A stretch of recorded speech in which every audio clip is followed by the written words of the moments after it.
Hey there, this is Nick Padlow with Soft Roast Recovery, and today we're going to talk a little bit about how to go about choosing your sober living home or recovery housing. As we all know, in early recovery, some of the most important things that we need to think about are people, places, and things. And what we surround ourselves with and kind of who we associate with is super important.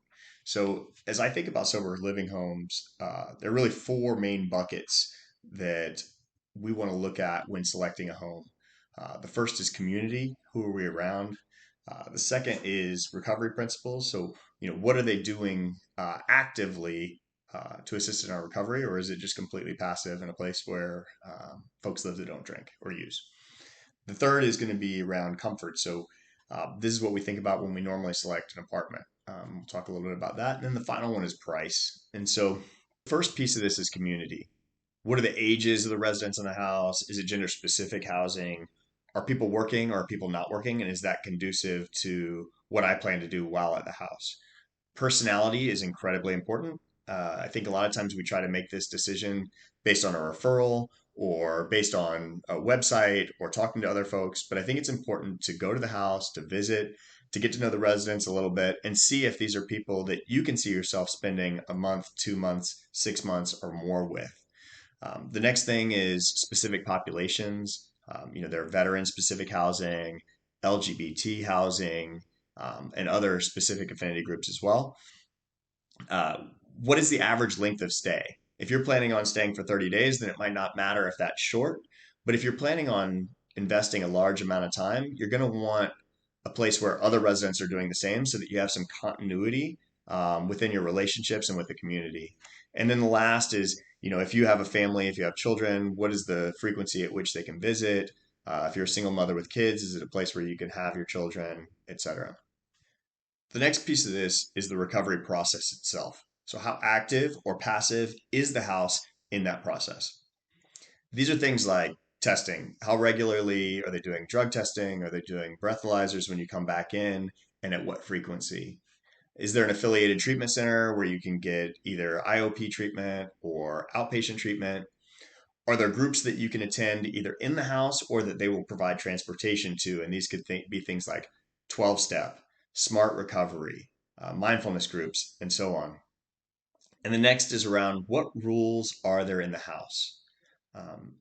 Recovery housing ranges from almost no rules to very strict rules. And I think we have a tendency to say, well, we want less rules rather than more, but sometimes these rules can help keep us disciplined and help keep us on the right path. The next thing is philosophy. Do we agree with the recovery philosophy that most people in the house or the house management believe in? Is this in line with how we approach our recovery individually? And then the last is there a manager? Is there supervision? Is there medical care that can be sought out if needed while in the house?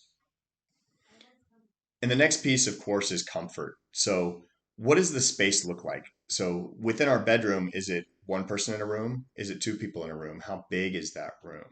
Do we share bathrooms or do we have our own individual bathroom?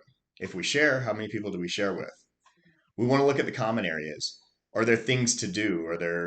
Is there a PlayStation? Is there a barbecue? Is there a pool outside? Are there activities within the house that will both allow for community within the house, but also give us something individually to do? Are you allowed to have a car there? If this is important to you, you want to make sure that you have a place where you can have a car, especially if you plan on working. Within the kitchen, who cooks? And is our meals provided for us? And if so, which ones? And if not, then do we have sufficient place and space to be able to cook our own meals and so that we can stay healthy, both mind and body? And then what are the plans for the weekends? Are we allowed to leave for a weekend? If so, what's the protocol for testing? What do we have to do when we get back? Those are all things you want to consider. And then, of course, as we mentioned earlier, but worth mentioning again, is family. Are they allowed to visit, and how often can they visit? What areas do you have to spend time with them in, and so on.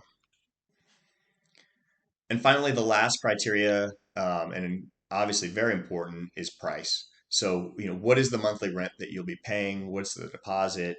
Is that deposit refundable? Do you have to pay utilities or are utilities paid for you? Do you have to, is transportation provided? Because that could save you some costs. Is food provided? Because that'll save you some costs. What services do they provide in the house? So sometimes it's not just the rent number alone, but kind of understanding what additional costs you might have or what additional savings you might get included in that rent price. Once again, these are four things that you can think about when you go to visit recovery housing and when you look online. As I mentioned earlier, I think it's incredibly important to go visit in person if you have that opportunity and visit at least two or three so you can really find a place where it's a good fit for you from a recovery standpoint, from a community standpoint, to make sure that you're comfortable and something that fits within your budget. Finally, I'd be remiss if I didn't say that you should check for ratings. If there is a Google My Business page or on Yelp, or if there's another place that has ratings, it's important to see what current and previous residents have to say about the place. So, best of luck in your recovery. Best of luck in your search for recovery housing. Please go to our resources tab if you'd like to download a sheet. That's kind of a cheat sheet where you can fill in answers as you visit recovery housing. Have a wonderful day. Namaste.